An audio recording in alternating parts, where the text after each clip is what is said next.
Hello, and thank you for joining us for our Irish Angle Show, our weekly discussion show about all things horse racing. We've Emma Nagle back. She wasn't with us last week. Emma's back. Johnny's here. Three of us in on the show. So, Emma, first off, what's the update on the dog? All good, positive news. Was a bit more worried last week, but bit of medicine and full recovery expected. So good on that front at least. And what actually happened to her? She got a kick. Yeah, I ran into London Ring when there was a horse going around, and uh, she doesn't live around horses. She's actually not too bad, but got a bit of a fright. So it happened once. I'd say she probably won't do it again. Anyways, it's the thing. Some of the dogs at home will be more used to the horses, so she'd be a bit more green in that sense, but she'll be all right. Lesson learned. Anyway, we'll move on. Good stuff. All right, Johnny. Last weekend, we see Amo Racing had a fantastic time in the Curragh, won a Group 3 and a Group 1. Big news for them because they didn't do too well at the likes of Royal Ascot and some of the other big festivals during the summer.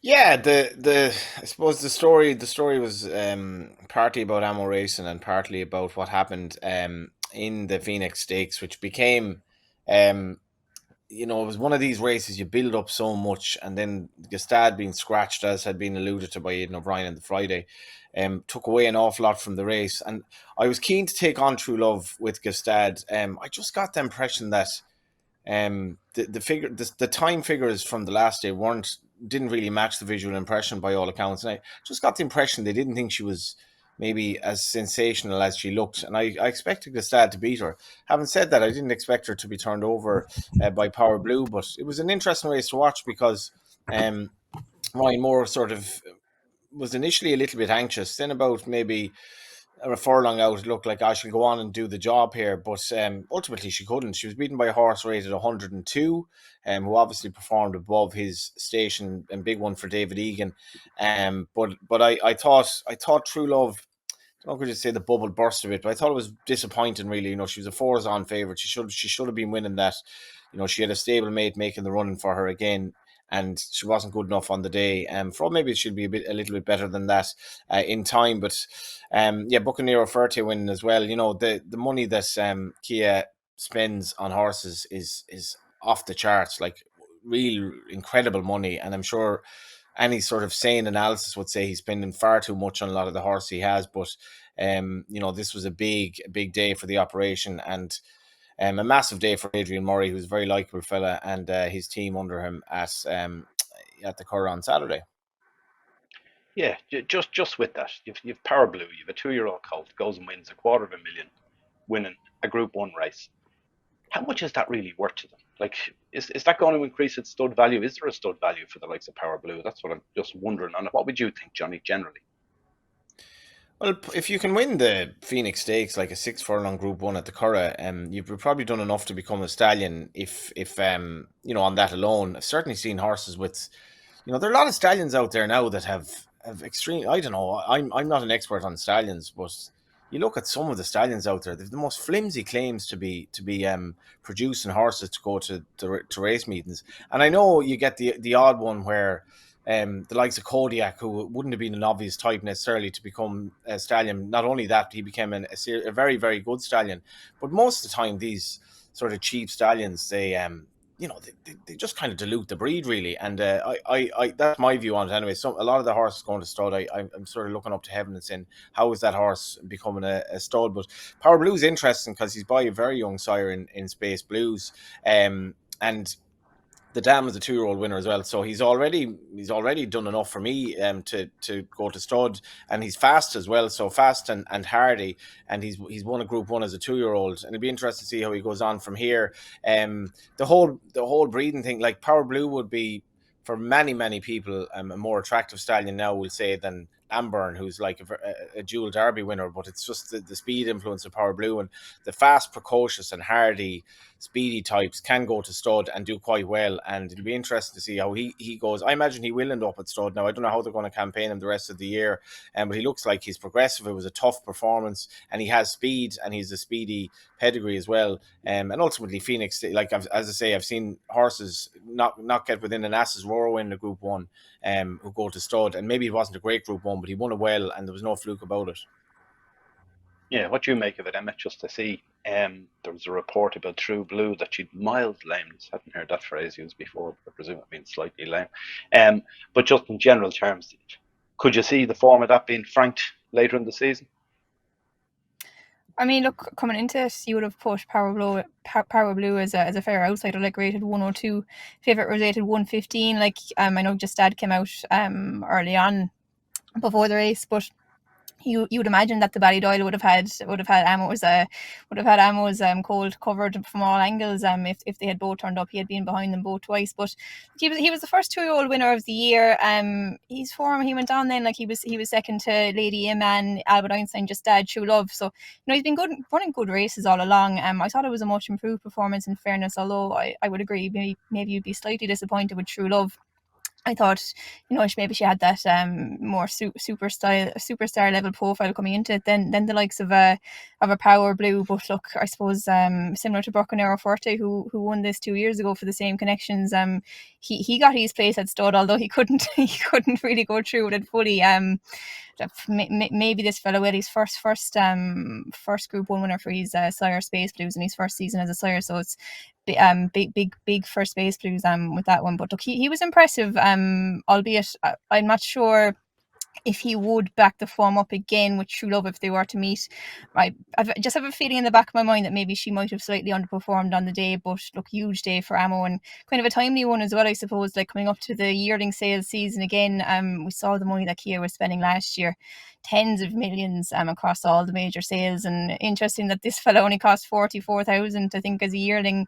Didn't originally run in the Amo Racing colours, transferred over to Amo just before he went to Ascot, but kind of just shows, I suppose, maybe you don't have to spend that massive big money to win on the big stage. But I'd say a timely boost for Kia, just coming up to the big sales, give him a bit more confidence, I suppose, to go back and do what he did last year again. Big Yeah, shout out they're as well, playing Vinny, golf. to Ashling. Beside Ashling Noon and Simon Kavanagh, they're Drumloo stables in Mullingar. I wouldn't know much about them. There is a bit about them online, but they paid 44 grand for him as a yearling. And obviously saw something. He wasn't massively more expensive than the price for him previously as a foal, I think, and they saw something 44 grand. That was a very, very shrewd purchase. And it can pay to gamble on a kind of an unproven sire in this instance, and 44 grand was a brilliant purchase. That horse worth a lot of money now. Yeah, I suppose it's a bit like me playing golf. I was playing golf last week there. Hack it around for about 17 holes, then you hit a cracking drive on the 18th and you're all ready to go again the next day. It's a bit like that with Power Blue, isn't it? They've had a poor enough season, but maybe this will spur them on to buy even bigger and better things at the sales. Anyway, the only other thing from Irish racing last week that particularly caught my eye was in Roscommon, a handicap chase last Tuesday. Paddy O'Brien has been having a great season. He's flying along and rode a winner in Galway only a couple of weeks ago as well, but he made a bit of a boo boo, riding a well backed horse of Eric McNamara's called Gaelic de Shasty. 9 to 1 to 130 favourite. Looked all over a winner jumping the last. He'd gone clear, and then he starts easing down a little bit, just pushing him out hands and heels. Thought the race was over, and he got caught in the line, beating a short head. And he gets 14 days for not riding his horse out to the finish, basically. But what was interesting, I thought, here is obviously he made a mistake, but he didn't quite put his hands up to it. What he said was, he stated at the inquiry that he continued riding with hands and heels and does not feel he eased down prematurely.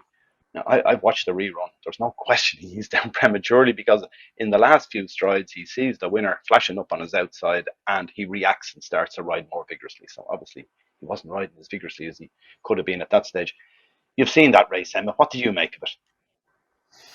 Yeah, look, coming to the final fence, everyone was kind of, I suppose, saying Patrick O'Brien had given this horse a peach, just got there and produced perfectly on time, and it was kind of painful viewing, to be honest, because it was so marginal.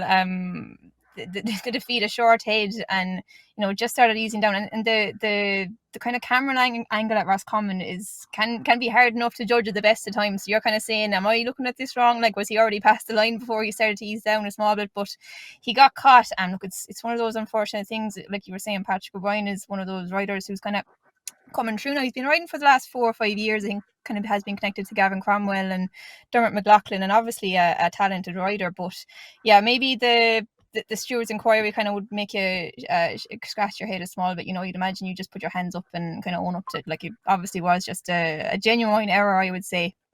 Nothing sinister behind it at all. Like, and it was so marginal. It looked like he was going to be running out a very easy winner. Coming up to it, like jumping the last fence, loads in hand. Obviously, a well backed favourite, and it's you'd have to feel for the connections as well, because this is a 94 rated handicap chase. Like, that division in Ireland is probably one of the hardest ones to get a horse to win at, because it's just so competitive at that level. Everyone thinks they have one that's well handicapped. So like, when you get one going there on the day, you back it, and it's going to go do it. It must have been tough viewing. But look, you'd imagine Patrick O'Brien, £5 claimer. He's had, he's not fresh faced first season rider, but has no record of any mistakes like this before. And look, you've seen more high profile riders than him making mistakes like this as well. So you imagine it's just something he's going to have to learn from. He got his 14-day ban, and I can't see him doing it again. I'd say he'll be riding all the way out through the line from now on. If I remember Colin Keane in the Breeders' Cup last year, he didn't. I think he might have even kept going for about 50 yards after the line. So I think just listening to riders like AP McCoy and stuff like that, when they're talking about those kind of things, they always kind of keep going that extra few yards after the line just to be sure of it. So I'd imagine Patrick O'Brien might be doing the same in future. Yeah, one of the things you mentioned there is the funny camera angle, or the finishing line at Roscommon. It turns out that the cameras that we watch from TV, or the closed circuit ones on track, it's about 50 yards beyond the line. So you're kind of looking nearly head on, well, half head on back at the line. So it's very difficult to tell which horse has won. So if you're ever watching them online, don't dare bet on a photo finish in Roscommon. You have absolutely no idea from the view you're looking at. There's a few like that, Johnny. Isn't there a few tracks that are very difficult on those photo finishes? Yeah, I think that there's one at Goran where they switched the camera and when they're coming into the sort of the last furlong or so, and it looks completely different to the view you have, and it is mad. Like, I've commented on this before. I love drone footage for horse racing. I think your perspective is completely different looking at races. Like, I can never get over looking at the Tour de France, how like after a race that's been on for like 5 or 6 hours, they end up with basically a head on to decide who won the sprint, which is like absolutely terrible. Like, imagine like looking at a sprint at the races, and like you're to find out whether you got up or not, you're looking at a head on. You've no idea who's in front. But racing could be better, I think. And Roscommon is obviously one of the examples where I don't know. I don't know what happened here. Did Paddy sort of think he had the race won? I tipped It's Never Simple like about a week or two before this in Wexford.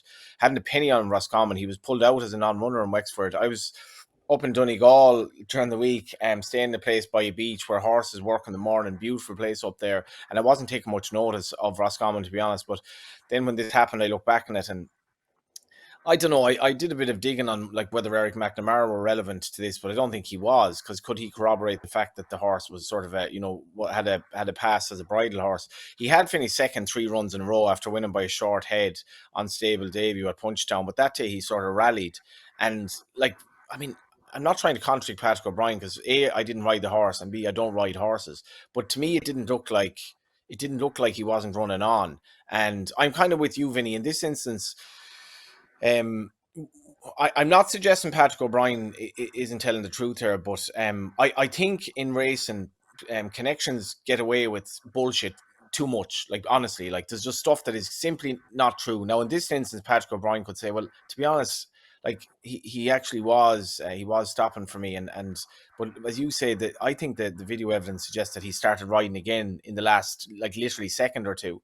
And I've interviewed Paddy, I'd say nearly more than any jockey this year, because I've been at a lot of the lower class meetings, and he's had the guts of he's had about a dozen winners at this stage. I've even been that day in Wexford, I think the same day It's Not Simple was scratched. His sister Quiva had her first winner, and it was a brilliant day for her and for the family, and she was just such a nice person, and she was talking about the influence that Paddy had. He's been one of the stories of the campaign so far, because like he's gotten like winners for good yards as well, the likes of Henry de Bromhead.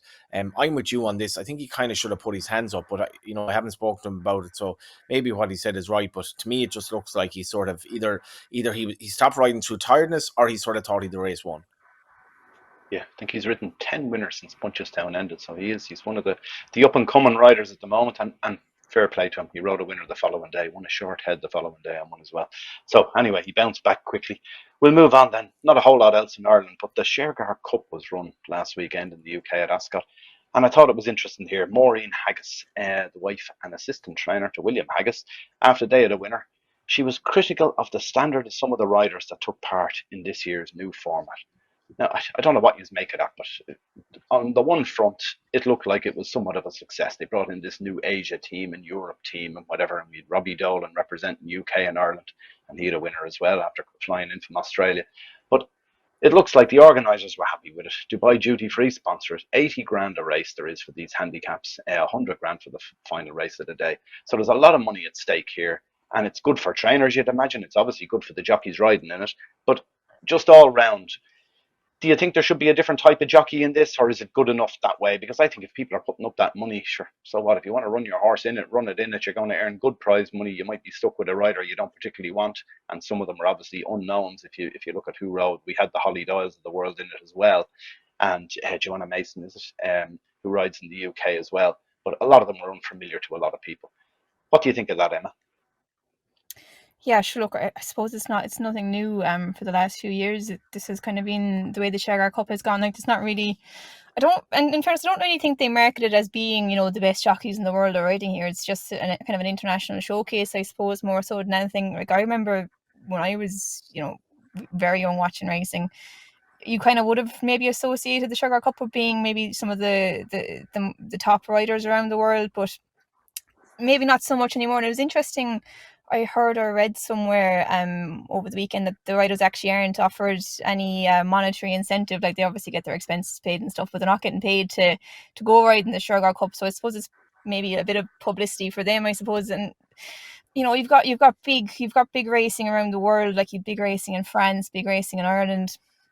It's going to take away a bit. Like, you're not going to be able to attract the likes of those Group 1 riders, unless by chance they don't happen to have anything. So it's the way it goes. And I suppose, like, the connections probably know when they're entering a horse, that might be the way it ends up for them. Like, they could get a jockey from, who's never ridden in the UK, never ridden on the track, and it kind of makes it a difficult event then for the likes of punters and for the likes of owners, because if you end up with like a Holly Doyle compared to some jockey who's never ridden outside of their own continent, you've obviously got a massive advantage in that regard. But it's the risk you take, and like you said, the prize money is probably enough of an incentive to roll the dice anyway. It's not something I'd be massively interested in, but in fairness, like, from what I've seen, people who went to this year's Shergar Cup seemed to be pretty happy with it. They seemed to get a good crowd, whether that was the racing or whether it was or whatever band or DJ they had afterwards, I'm not totally sure, but it's kind of just the way the event has gone now. Really, it's kind of changed a little bit from what it originally was. I think, like, to have this, like, to be the optimal event that would interest, I think, nearly all race goers, would be have the very best in the world to compete, at the best tracks. But it's just not the way it is. Maybe they should look at changing it to a different time of year or something, and maybe you could get a higher standard of jockey then, because I don't think any Group 1 rider is going to turn down a bigger race ride to go ride the Shergar Cup at Ascot. But it's just the way it's gone, I suppose. Yeah, as you say, you probably need to pay some of them appearance money to turn up as well. So it's all part of it. But I suppose, look, as a day, as a race meeting, it's not a bad day. I suppose if you were there, I'm sure the people who were there had a great day out. They didn't really care who was riding what. I probably didn't even know who was riding what. Is the other side of it too. Anyway, moving on to more serious things. We see there in the UK, there's some story broke. I think it was the Sun newspaper broke it last week about there's a jockey in the UK has been investigated by the BHA and the police over race fixing. A jump jockey, seemingly in the northern half of the country, to do with a betting conspiracy, and there may be another trainer, other jockey involved as well. Not quite sure the details on it, but this seems to crop up more often than not. I think the last big one was 2 years ago in the UK, where a jockey got 15 years for this. What do you make of this, Johnny? We don't know much of the details, but just the general thing of it. What do you think it goes on much? No, I don't. This sort of stuff should basically end your career, and in many instances, it will. We're in a weird situation now where the betting exchanges came in, what, about, give or take, at the turn of the century, and kind of revolutionized gambling. But now we've gone almost full circle where the betting exchanges have massively lost their influence, and between the good work that has been done by the authorities in stamping out this sort of stuff, and the fact that turnover is way down, you now have a kind of a murky world where if there were some scurrilous activity potentially happening in a race, it certainly didn't take place on the normal betting exchanges. It took place in the black market or white label stuff and all of that. And this sort of is a convoluted segue into the news this week that the IHRB and the BHA are severing ties on the information relationship they had, the intelligence relationship they had. I was told this a couple of weeks ago, and I sort of did a bit of digging on it, and I'm not exactly sure why it's happened. Maybe it's something of a cost cutting exercise. I'm not exactly sure, and maybe there's an instance now where, um, they can share intelligence and all that, but betting is becoming so murky. There's only so much they can share. But I did get the impression that I don't know. There's a lot happening at the IHRB at the moment, definitely in terms of intelligence and that whole kind of area of integrity at the top, and I'd say plenty will be revealed in the next few weeks and all that. But this case is obviously alarming, Vinny. You can't say that much about it. But I was told last week, I think, that the Redwood Queen investigation is nearing a conclusion as well. I'm really intrigued as to what happens with that, and I feel that to be something of a groundbreaking outcome for the IHRB, because obviously it's such a loaded case. But the whole betting world, and I was actually saying this to the bookies lately. The betting ring isn't too bad in Ireland at the moment. I think the betting ring, they should get off the exchanges 100% and try and kill it altogether and bring the old betting ring back. But I don't know if you've noticed, if you look at the Betfair is not great. Some of the other exchanges now, the liquidity has absolutely shot to virtually nothing. Like, it's really, really poor. And there are a lot of people disillusioned with the game. But this ultimately means that a lot of betting is happening in the black market. And this sort of stuff that's alleged here would be very, very hard to get away with it, I think. Yeah, but as you say, there probably isn't as much money in this as there was maybe 5, 10 years ago, because you could go onto those betting exchanges and lay a horse to win 1 million or whatever. Now you'd be doing well to get 5 or 10 grand out of it, probably, because there is You can't finish. very You little can't liquidity actually on the lay a money. horse. Yeah, you can't even lay a horse. And again, sorry, I don't have the exact figure on this, but you can't lay any horse for huge money anymore. Period. On the exchanges, that was a rule that they brought in.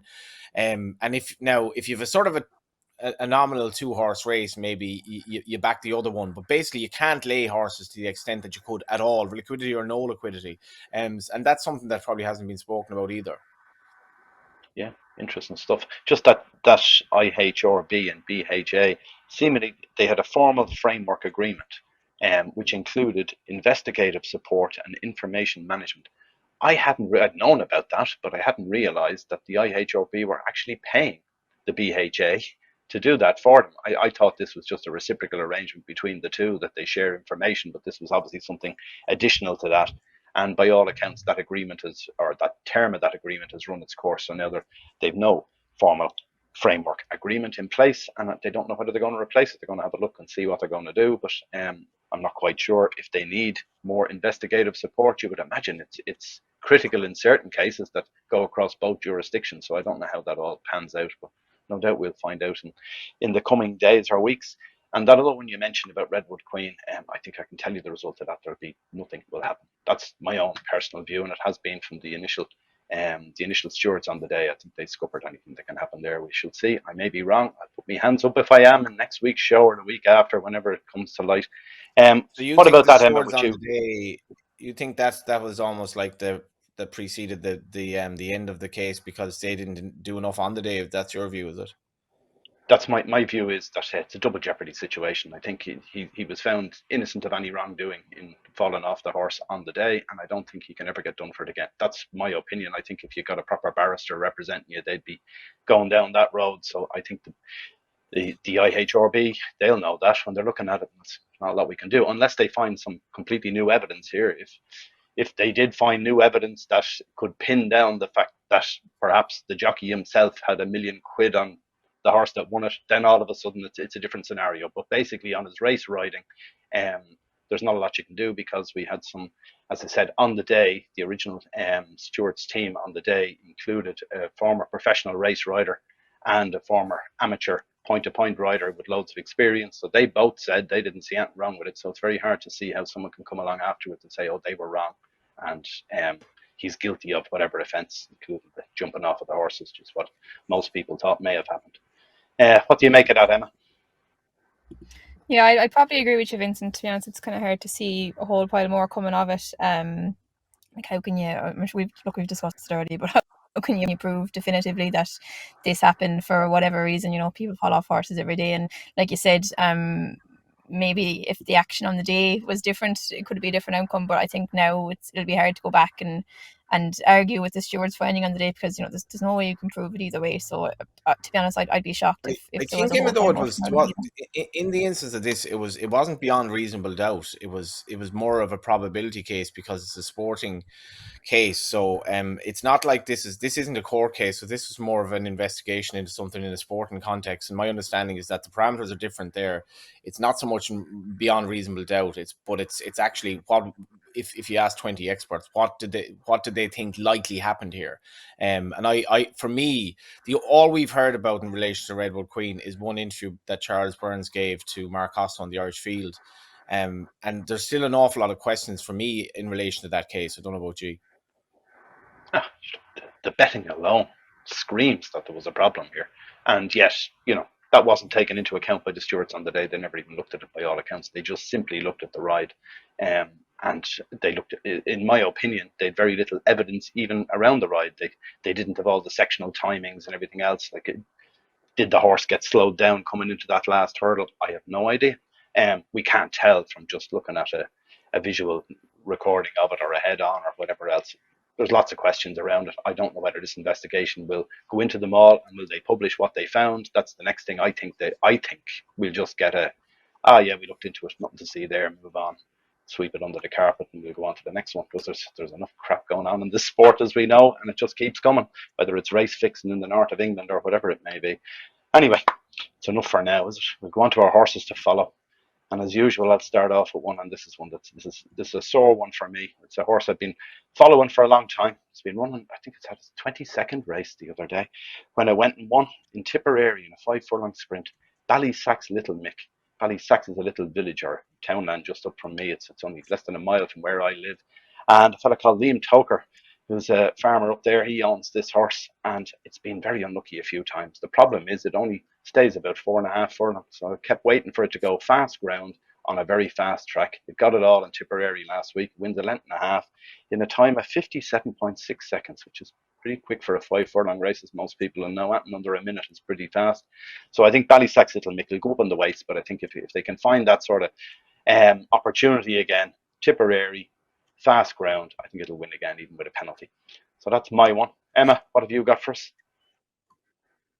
I'd say, going back to the Curragh on Saturday, there was a few impressive 2-year-old winners.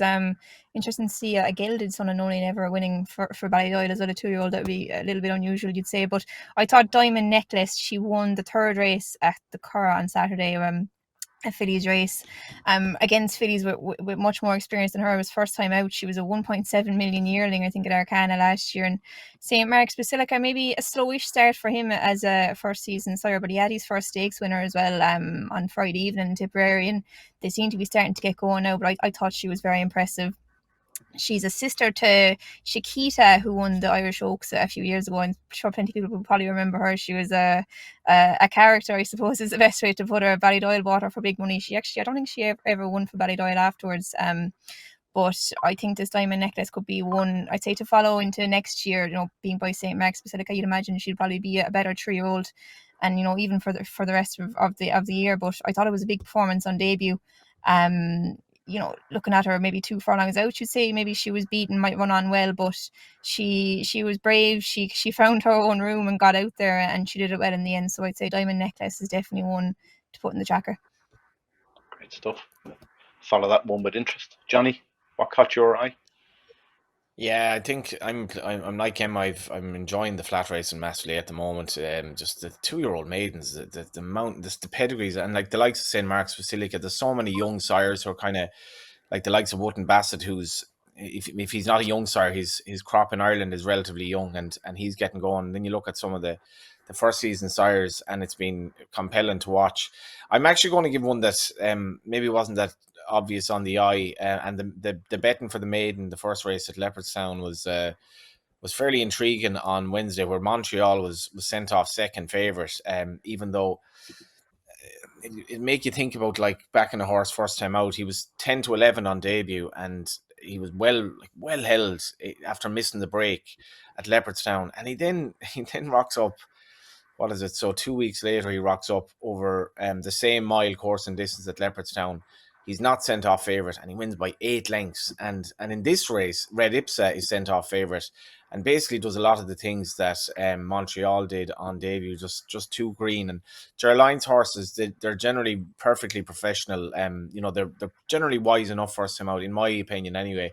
And with this horse is by Franklin, he's a brother to Red Letter. And he was sent off favourite. And for me, that's a massive. Markets are hard to, and they're probably not as relevant as they used to be, maybe. But for this horse to be sent off favourite in that race, an awful lot went wrong for him. He was ultimately beaten 10 lengths. I'm definitely willing to give him the benefit of the doubt. He's way better than that. And much of the race, he was very promising.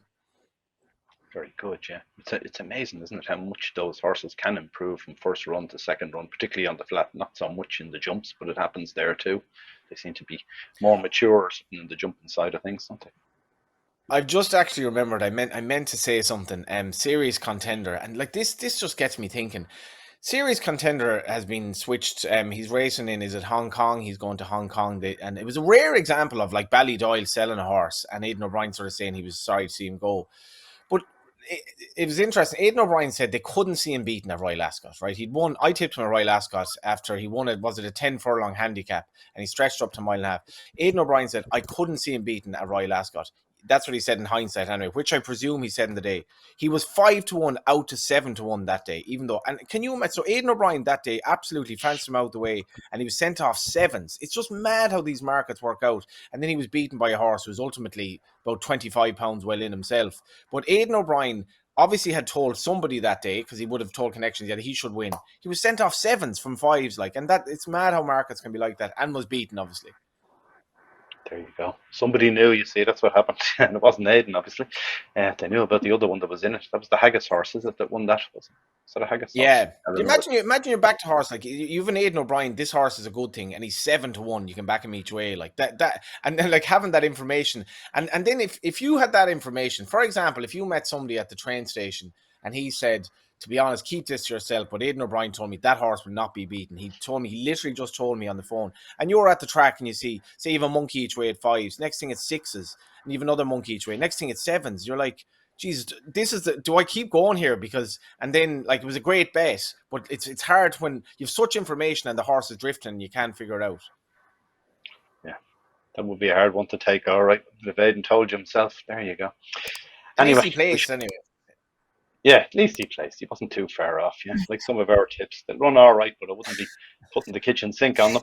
Anyway, do gamble responsibly if you are having a bet, and we'll be back again next week with something similar. So if you haven't already, subscribe to our channel and hit the little like button below if you're watching this on YouTube. Thanks for watching. We'll be back again next week. Bye for now.